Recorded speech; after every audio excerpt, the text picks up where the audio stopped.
Market always goes by waves. However, for the New York Open strategy, you need to focus on the second leg. Why? Because this New York Open strategy is mainly a quick in and quick out strategy. So that means when you see the setup, you pull your trigger, you're in a trade, and then meet your profit target. You take the profit target, and then you turn off your laptop or computer and then walk away for the day. So that's a quick in, quick out.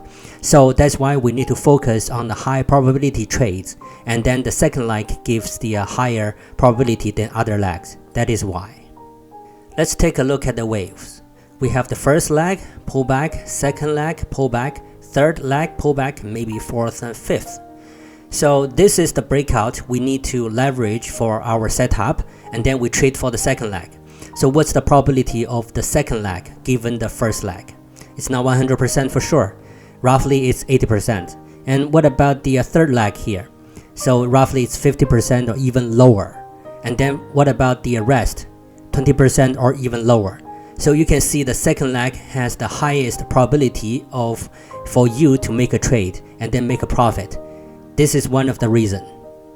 As mentioned quite a few times in my previous video that trading is a game of probability, so you want to focus on the trades that give you the highest probability of getting profit. So that's one of the reasons. So some other traders may argue that I have a win ratio lower than 50%, but I can still make money because my each time my return is 2 or more times of my risk. That also works. But for New York Open strategy particularly, you should focus on the high probability trade because we are trading the fluctuation at the open, which is the highest normally during the day. Any of the day trading strategies should be based on the backtesting. So here is the chart that I have done the homework for the NQ for the past 2 months based on the 5-minute chart. So basically I counted how many successful breakout strategy and how many successful break and retest strategy give me the winning trades, and then I make profit. So here is the numbers. For the past 2 months, if the setup has only 2 legs, there's 6 times. If there are 3 or more legs, then there's 6 times. That means for 2 legs, for sure the 12 setups 100%, but for the third leg there's only 50%. So this gives you a very good overview of what legs you want to trade. If there are only 2 legs there and then you're waiting for the third leg to do the trading accordingly, think about that. You will lose your previous profit from the second leg, and then you could end up in a losing trade as well. Then the question is, if you can make enough money by the second leg, why do you bother the third leg? Let's take a look at this chart for example and then see how we can leverage the second leg. So basically, after New York Open, you can see this is a breakout and then pull back and then the second leg. So it goes up. This is not the third leg because I treat this leg up as the reversal. This is the pullback for the upside and then the second leg to the upside. Then let's take a look at the risk and the profit of this chart. So basically, this can serve as the signal bar after this pullback. So your entry will be at the bottom of this bear bar, and then your risk is at the top of the pullback, which is the top of this doji bull bar. So what is the risk here? So the risk is basically 35 points. And then if you measure 1 time of your risk as the profit, you're gonna exit here.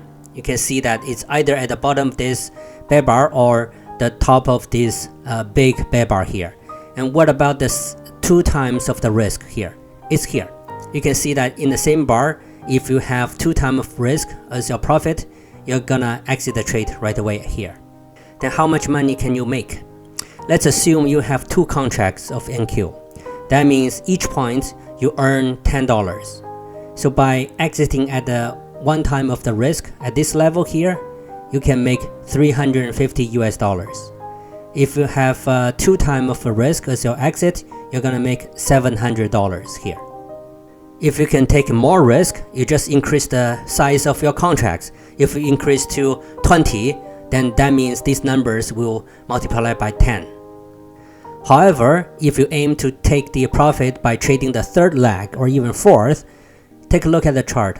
This bull bar can serve as the pullback, and then this doji bear bar can serve as the signal bar. If you think you want to entry here, then next bar this bull bar, the bottom pierced the bottom of this doji bear bar. That means you're in a trade, and then see what happened next. It goes up.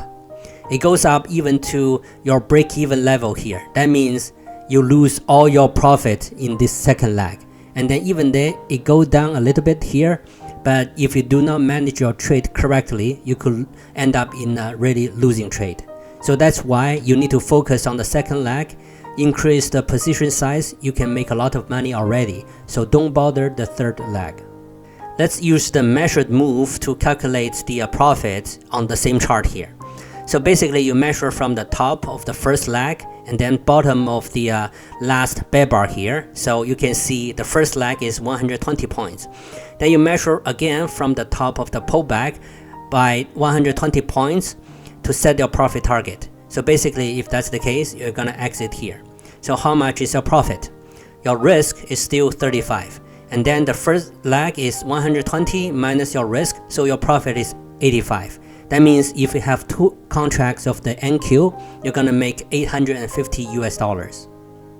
Let's have a look at another example. So here's the breakout, pullback, and then going down. You can treat this as the pullback for the third leg, or you can treat the whole thing as the second leg. The same thing like before. Let's measure the risk. It's 40. And then what is the 1 time and 2 time of the risk? Here. 80 here, 40 here. So that means 2 contracts, you're making 400 here and then 800 here. And then if you're trading the third leg, you can see that it doesn't go down much and then go sideways. Let's use the measured move for this chart again. The same logic. Basically the first leg is 180 points. And then the measure down for 180, your exit here. So your profit is 180 minus the 40 as your risk, then the profit is 140. So if you have 2 contracts, this is $1,400 already. And then interesting, you can see that this doji bull bar here, it touches the measured move level here. That means other traders are taking profit using the measured move. If you don't take the profit, you have to survive the pullback. The previous 2 charts are for the breakout strategy. Now let's take a look at an example of the break and the retest strategy. So basically here is the range. There's a consolidation here, but in the end it breaks the range, and then here's the pullback. So this is your signal bar.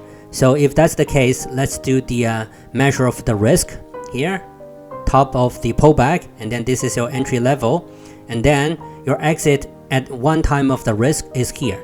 So basically you can calculate 1 time of risk is 50 points, and then 2 times is 100. However, it never goes to 100 because different setups have different profit target. The breakout is very straightforward, so you can go to 2 times of the risk. But for this break of the range, because it's already consolidating, that means the market for that day is not very strong. So 1 time of risk is a very reasonable exit level and profit level for you. Even you take 1 time of the risk, it's $500 already. And then have a look at the chart going after that. There's no third leg for sure, and then it goes back to test your break even. If you didn't take the 1 time of the risk as your profit here, then the market goes back. You could end up of just break even or have a small profit depending on when you exit your trade.